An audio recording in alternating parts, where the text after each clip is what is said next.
Hello YouTube and welcome back to Retired for Life.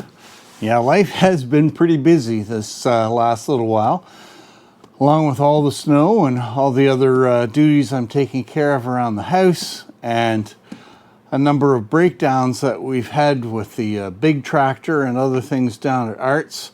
So I am trying to get back to working in my shop and getting some progress done on this step. As you may remember from the last video, I've got a glue-on that I've added to it. So we're going to try to make some progress today on getting this a little closer to being usable. So that being said, let's get to work.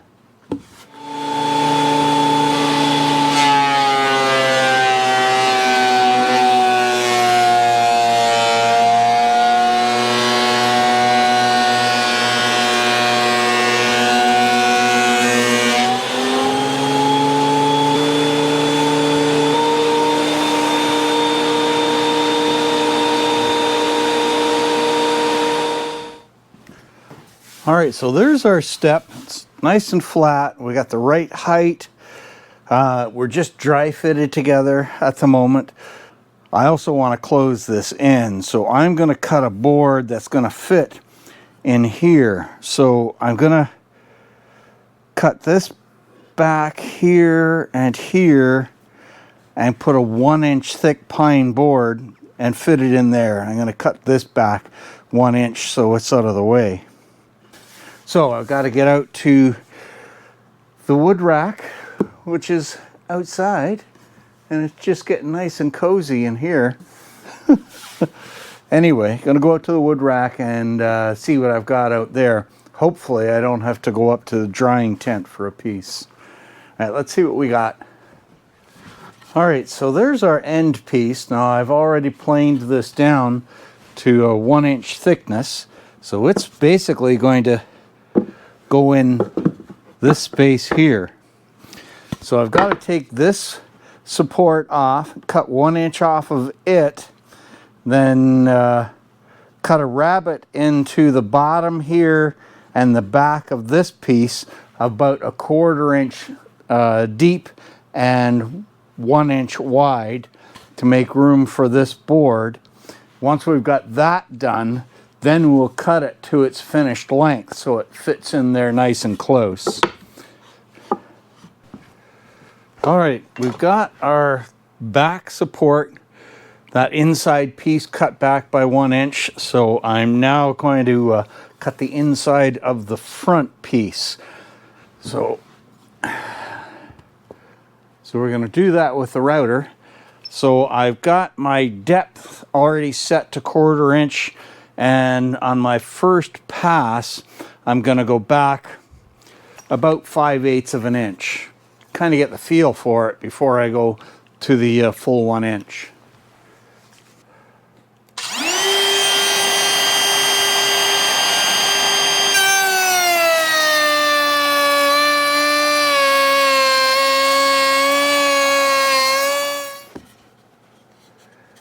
Yeah, there we are. We got our 1 inch. That's good. Now on this one, I'm not going right through. I'm just going up to this gap here.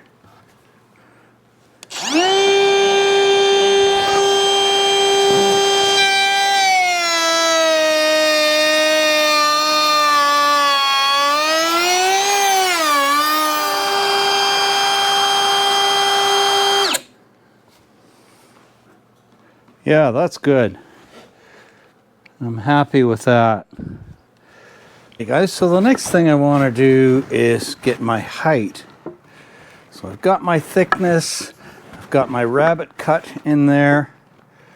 So that's going to all go together like that. So I'm going to skim one side, get it square on the table saw, and then work out my final height for that. I want it to be close to this, but maybe just a hair lower, because I don't want too much bearing surface on the floor. That could end up causing a rock in it. All right, let's get the table saw set up and do a quick trim. So one thing to really watch out for when you've got equipment like this basically outside in a unheated building, which this is for the most part, you got to be very careful about condensation and getting rust and that kind of thing on tabletops like this. This is an older saw I bought secondhand. It had already a couple of rust marks on it, fair bit of rust marks on it because it was in a garage. So I have gone to great effort to really clean it as well as I could. And after I did that, I very regularly waxed the heck out of the top of this thing just to try to stop it from getting rusty. Now I know you've seen a lot of my power tools are covered, and I do keep cloth covers like towels and that kind of thing over top of them just to help keep dust off and that kind of thing. You don't want to use plastic when you're doing something like that. It is even a little bit of a risk using cloth like what I've been doing, but so far everything has been fine doing that. I'm keeping the dust out of the equipment and I'm not getting rust building up from it. All right, enough of that. Let's get this trimmed.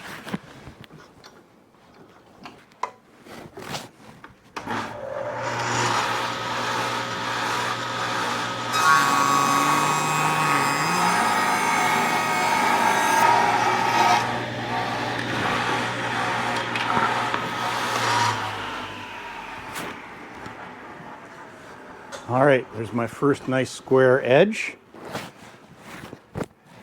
That should give me just exactly what I'm looking for.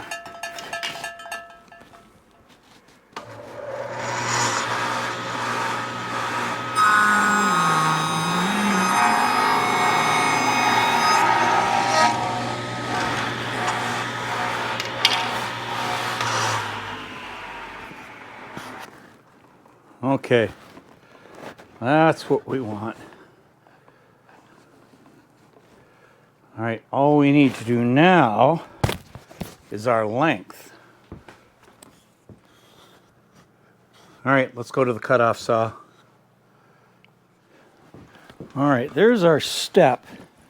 Now, this should just fit right in there to that rabbet.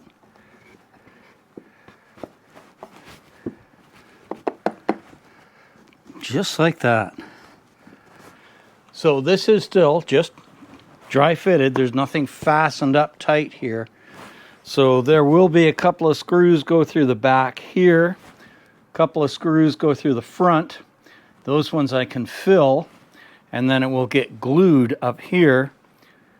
And a couple of screws go through there. So that's got the one end basically ready. Now the other end is going to be a little bit different because that end is going to have a short hand railing on it. So I'm pleased with that. That's come together very nicely. Looks good. Just needs some sanding and some painting. So this side is the side that's going to have the short railing on it. So I've measured this step so I come past the door opening a little bit to get the railing to line up.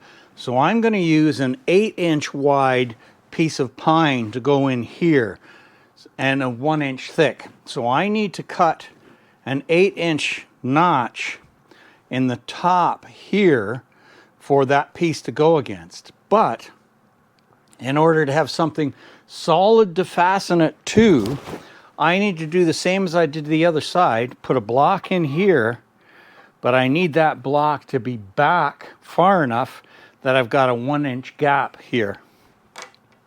But I think before I start all of that and cutting this out, while I'm nice and square, while I've got nice square edges and everything on it, I'm going to put the radiuses on this step.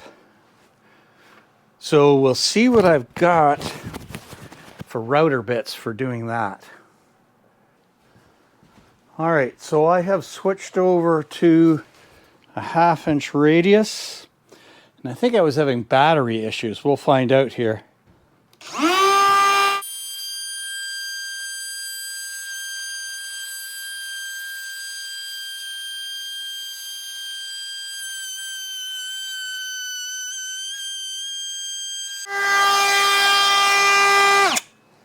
All right.